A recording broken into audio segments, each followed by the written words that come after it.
Hey, can I tell you a story? It's a superhero story about a good guy who could literally move mountains. Oh, and change the course of rivers, and even could bring islands up out of the sea. And all of his enemies were afraid of him.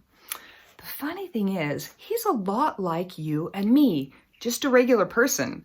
His name is Enoch, and he rocks the Old Testament. I want to tell you the story, and we can tell the story with our own rocks and pebbles. I'm Patti Rokus, here to let the rocks tell stories.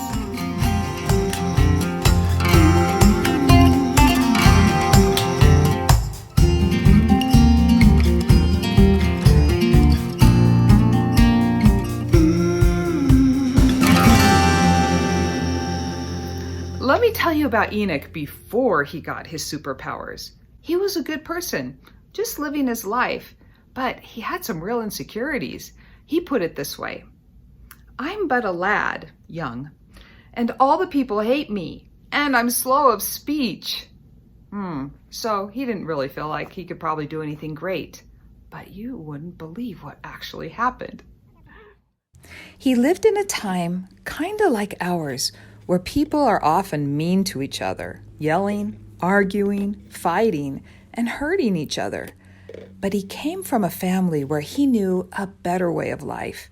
He knew how important it is to learn about God and to keep His commandments, like being nice to each other and sharing our toys and treats and taking care of each other. One day when he was outside walking, he felt something special inside, and he heard a voice from heaven. It was God talking.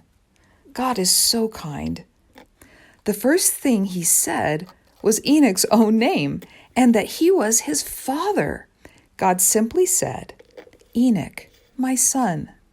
How neat is that? You are God's daughter or son. Me too. That makes us special. We are God's kids.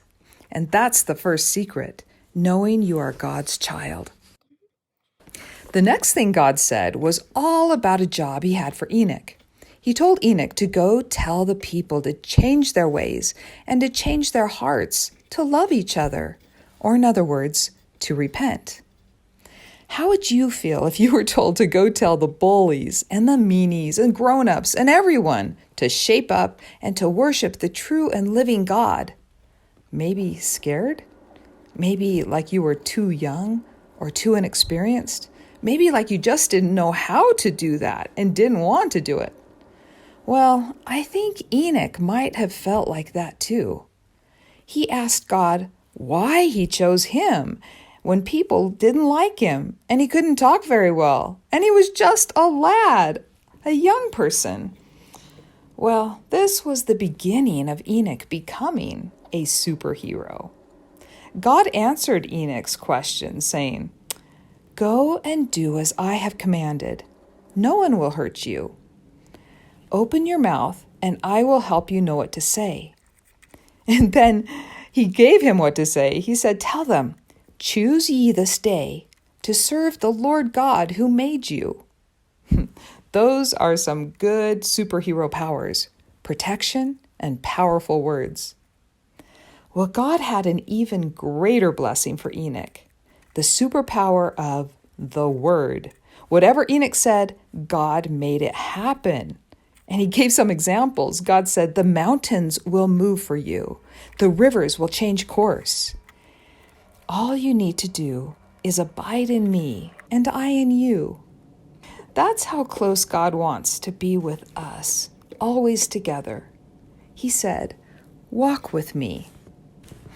Let me read exactly what he said. In Moses chapter 6, verse 34, he told Enoch, "Behold, my spirit is upon you. Wherefore, all thy words will I justify, and the mountains shall flee before you, and the rivers shall turn from their course. And thou shalt abide in me, and I in you. Therefore, walk with me." Beautiful scripture. Imagine that. We can walk with God every day, all the time. At this point in the story, I'm not sure if Enoch could actually see God yet, standing right there. Certainly the people he was teaching did not see God standing there, but God gave Enoch another gift. He blessed his eyes to be able to see what most people cannot see, such as the angels and things to come. Enoch became a seer. And maybe at that point, Enoch was able to see God standing right there with him. So, did Enoch do what God asked and put down his insecurities to go teach? Yes, Enoch was brave and he did everything the Lord told him to do. He boldly taught the people all the words God gave him. Let me read to you one of the really important things that Enoch taught the people that God asked him to teach. And it's helpful to us to understand these things. This is in Moses 6, verse 51 and 52. And God said, I am God. I made the world and men before they were in the flesh. If thou wilt turn unto me and hearken unto my voice, and believe, and repent of all thy transgressions, and be baptized even in water, in the name of mine only begotten Son, who is full of grace and truth, which is Jesus Christ, the only name which shall be given under heaven, whereby salvation shall come unto the children of men. Ye shall receive the gift of the Holy Ghost, asking all things in his name, and whatsoever ye shall ask, it shall be given you. Now, I wanted to read that scripture because right there, Enoch is teaching all the people the ways of becoming a superhero.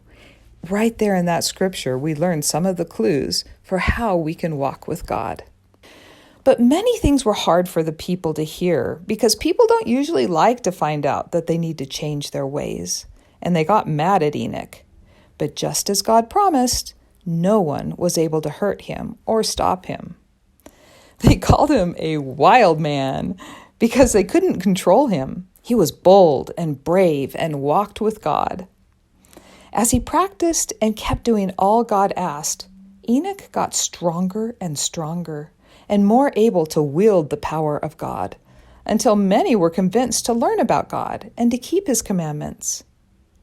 When the time came that he needed to move mountains and do incredible miracles to protect his brothers and sisters in the Lord, he was prepared, and he had the confidence in the Lord to command the elements, and they obeyed, just as the Lord said they would. We'll talk about that in the next story, when Enoch creates the city of Zion. Have you figured out Enoch's secrets, how he became a superhero? Well, I'll remind you. First of all, he learned that he is a child of God. He's really God's kid. And that's true for you and me. We have to really know that. And if we know that, then we know that we are made of something very special, that we have a purpose in life, that we matter, and life is very important. Well, once we know that we are a child of God, it's really important to know who God is and that he is a loving Father and he cares deeply about us. He created the heavens and the earth and us. So when we realize who God is and that we are his children, then we become confident and able to do hard things. The third thing, and maybe the most important, is we learn that we can walk with God. Isn't that amazing? We probably don't see him, but we can know that he is with us all the time. Sometimes, can I tell you a little secret about myself? Sometimes when I'm driving in the car, I actually picture him sitting right next to me in the other seat. Or I'll even pull up a chair just so I can really remember that he's there and he wants to be with me and he's helping and guiding me. You might want to try that too. When we know that we are with God and that he is with us, then we can walk with God and have the confidence and the security that we are never alone and that he is helping us. So let's walk with God and be powerful. Now it's your turn. I would love to see the rock pictures that you're making. So if they get posted on social media, make sure that you hashtag them with hashtag RocksTellStories. And then I will get to see what you create. And maybe I'll even get to put it on my website for the whole world to see. And together we can teach the world that with God, we are powerful. Okay, until next time. Bye.